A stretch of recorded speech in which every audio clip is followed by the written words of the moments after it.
Le Real Madrid s'impose aujourd'hui 2-0 face à l'Espagnol.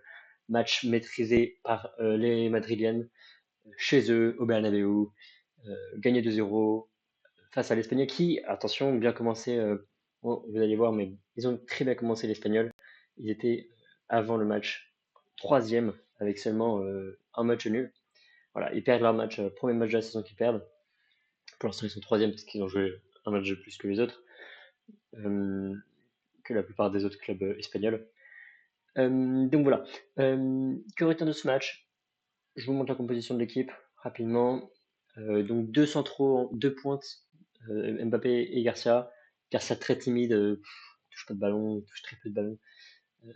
Si on regarde un peu combien de ballons a touché Garcia, je pense qu'on sera sûrement un des plus faibles du côté du Real Madrid. 26 touches, c'est très très peu.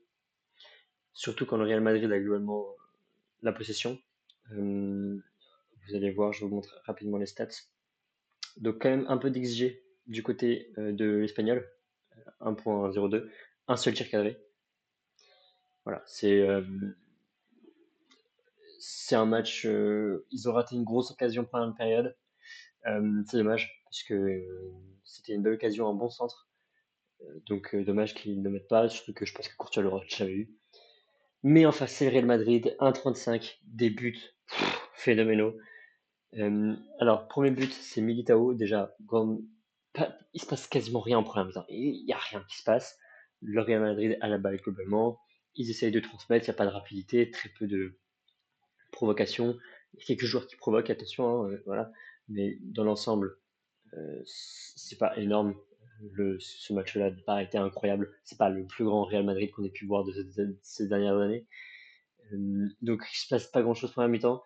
Il faut qu'on attende Militao qui décide d'un coup de tirer. Alors, combien de minute? Regardez déjà la distance. Il tire de super loin. 22e minute. Le gars décide de lancer une énorme frappasse dans le jeu. Il se passait rien dans le match. Il se passait rien. Il décide d'avancer d'un coup. Il contrôle le ballon. Il avance un petit peu. Il lance une énorme frappasse en pleine lucarne. Mitrovic peut rien faire en vrai, hein. Voilà, c'est comme ça. Pas de pression sur Militao, donc il avait la place pour tirer. Et en vrai, son tir est magnifique. But de Militao, but du Real, 1-0. Et voilà, rapidement, on va aussi débriefer le deuxième but. C'est aussi un tir de loin. Mbappé qui reçoit la balle. Donc, attendez, à la 47e minute, tout début de la deuxième période. Mbappé reçoit la balle. En une touche, il la joue sur Vinicius en profondeur. Vinicius avance, il provoque un peu les défenseurs. En tout cas, il amène deux défenseurs sur lui, puisque évidemment, quand c'est Vinicius, il en faut deux minimum pour le contrer finalement. Donc deux défenseurs sur Vinicius qui, en contre-attaque, du coup, peu de pression sur les joueurs qui n'ont pas le ballon. Donc Mbappé remonte le terrain après avoir fait le passe à Vinicius. Et Vinicius voit qu'Mbappé est tout seul, à l'extérieur de la surface, assez loin quand même, et lui fait la passe. Et il déclenche pareil une frappe d'assez loin.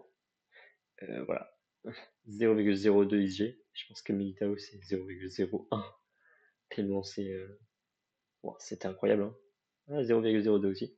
Mbappé tire. Je pense que Dimitrovic pourrait faire mieux. Parce qu'il a un petit pas et il hésite un peu à sauter. Je sais pas trop ce qui s'est passé dans son cerveau, mais bref. Je pense qu'il peut faire mieux sur le but d'Mbappé.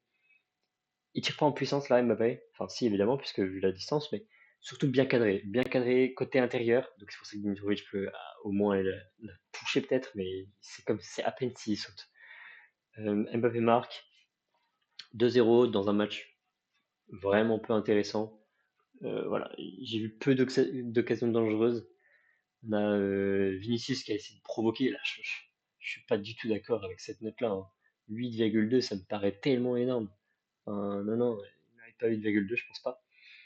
Il a provoqué énormément, beaucoup perdu de duels d'ailleurs. Euh, je pense que le taux de réussite est très faible. Donc voilà, Vinicius n'est pas encore à son top niveau depuis qu'il a, qu'il a pas eu son ballon d'or finalement, depuis la remise du ballon d'or de l'année dernière. Et ben on a un Vinicius invisible sur le terrain. Il a eu des petits moments dans le match, des petits moments de waouh. Un grand point, un moment, de la rapidité, essayer de mettre un peu d'intensité, mais on attend plus de Vinicius, c'est pas Vinicius de il y a 2 ans, qui fait gagner la Champions à son équipe, quoi. C'est un Vinicius, je sais pas, mais c'est un Vinicius pitié, quoi. Enfin, on se dit que le gars, il y a 2 ans, c'était le meilleur joueur du monde. Et bah là, on en est loin, quoi. Enfin, c'est dommage. Il faut qu'il continue comme ça parce qu'il est meilleur que la saison précédente, que la fin de saison précédente, parce que il provoque un peu plus.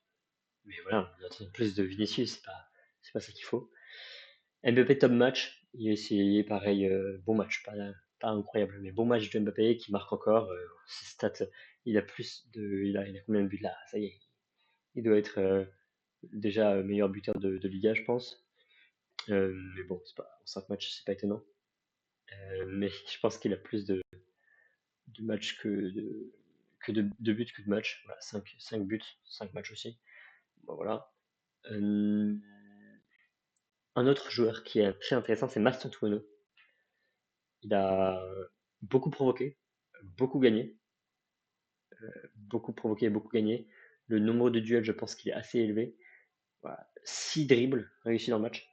C'est assez énorme, 6 dribbles quand même, quand c'est un match assez fermé, avec une défense assez compacte. Il a gagné plus de duels du match aussi, 12. C'est assez énorme ce qu'il a fait. Il a tenté des beaux gestes. Dommage, il n'a pas encore cette relation avec Mbappé, avec Vinicius, avec Garcia. Bon, voilà, il n'a pas beaucoup aidé Garcia puisqu'il a été assez mauvais, Garcia. Dommage, il manque cette petite connexion. Il a essayé à un moment de faire une 1-2 avec Garcia qui n'a pas marché. Euh, il est beaucoup dans, la- dans le jeu perso, il essaie de faire les différences tout seul. Euh, donc voilà, mais c'est un talent, c'est une merveille, c'est un magicien.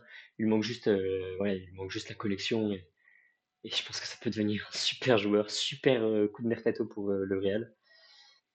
Militao, bon bah, dans l'ensemble c'était un bon match, il a fait quelques bonnes reprises avec Asensio dans les contre-attaques. Carrera ça a été très bon aussi défensivement et offensivement. Il manque pareil cette connexion avec Vinicius, avec Mbappé, euh, mais défensivement c'est très bon Carreras et offensivement ça s'améliore aussi. Il y a un peu il y a un peu plus de combinaisons, mais on attend plus encore. Donc voilà, Courtois n'a rien eu à faire, hein, un seul tir cadré. Carvajal, il a eu quelques moments de flottement. Valverde, je l'ai pas trouvé incroyable non plus. Pour moi, ouais, l'homme du match, ce serait pas Militao, ce serait Mbappé quand même. Parce que c'était globalement l'attaque du Real qui menait le match. Et Mbappé a été intéressant. Il a marqué son but. Il a tiré plusieurs fois, pas mal de fois. Le nombre de fois que Mbappé a tiré, bon, bah, voilà, il y avait toute la carte ici. Euh, c'est c'est pas mal. Le nombre de tirs 8, le nombre de tirs cadrés 3, euh, dont un but. C'est très bon, ça, de Mbappé. Super début de saison de Mbappé. Rien à dire là-dessus. On attend plus de Vinicius. Pour résumer rapidement, on attend plus de Vinicius, Militao et Asensio. Ça a été plutôt correct. Mais encore une fois, là, c'est l'Espagnol. Ils ont fait un bon début de saison, ok. Ils sont troisième de Liga. Mais là, ça suffira pas pour battre des très grandes équipes. Là, on a même vu mercredi face à Marseille. Enfin, ils ont eu de la chance de finir avec une victoire face à Marseille. Enfin, pas de la chance, mais c'est pas forcément le match où ils méritaient le plus la victoire. Et ouais, on en attendra plus du Real dans les prochaines semaines, prochains mois, parce que c'est pas comme ça qu'ils vont gagner la Liga. Je vous assure que ce genre de match, ça passera sûrement pas contre le Barça. Et contre des petites équipes, ils peuvent facilement se faire surprendre, à mon avis. Mais voilà, donc ça passera pas contre le Barça, ça passera peut-être pas contre l'Atlético, contre Villarreal. Bref, toutes ces petites équipes, enfin toutes ces équipes-là, euh, à voir si ils peuvent être meilleurs que ça. Et en Ligue des Champions, surtout, on était un peu plus haut que ce niveau-là qu'ils nous ont montré aujourd'hui. Évidemment, ils ont joué il y a pas longtemps, là, ils ont joué contre Marseille mercredi, non mardi. Voilà, c'est normal. Enfin, c'était une équipe pas très compétitive, qui n'a pas beaucoup proposé offensivement. Ils ont maîtrisé leur match, c'est ce qu'on attendait, mais ouais, première mi-temps, quand il y avait encore 0-0, on voyait que Real n'y arrivait pas, quoi. Enfin, c'était un peu compliqué pour eux. En face, il y avait une grosse défense assez solide, donc à voir comment ça se fait au fur et à mesure de la saison. Je suis pas inquiet. Je pense que ça ira mieux. C'est Real. À partir de janvier, ils sont très bons. C'est comme chaque année. En début de saison, c'est moyen, très moyen. Et ensuite, ils sont super forts. Je suis pas inquiet, mais il faut qu'ils s'améliorent. Bon, On se laisse on s'arrête là-dessus. Je vous laisse maintenant. Je vais regarder le prochain match 18h30, Chelsea United. N'hésitez pas à liker, à vous abonner, à partager, c'est super important pour moi, pour le référencement, pour le début de la chaîne. J'en ai besoin. Dites-moi en commentaire ce que vous avez pensé de ce match et on se dit à très vite. Ciao.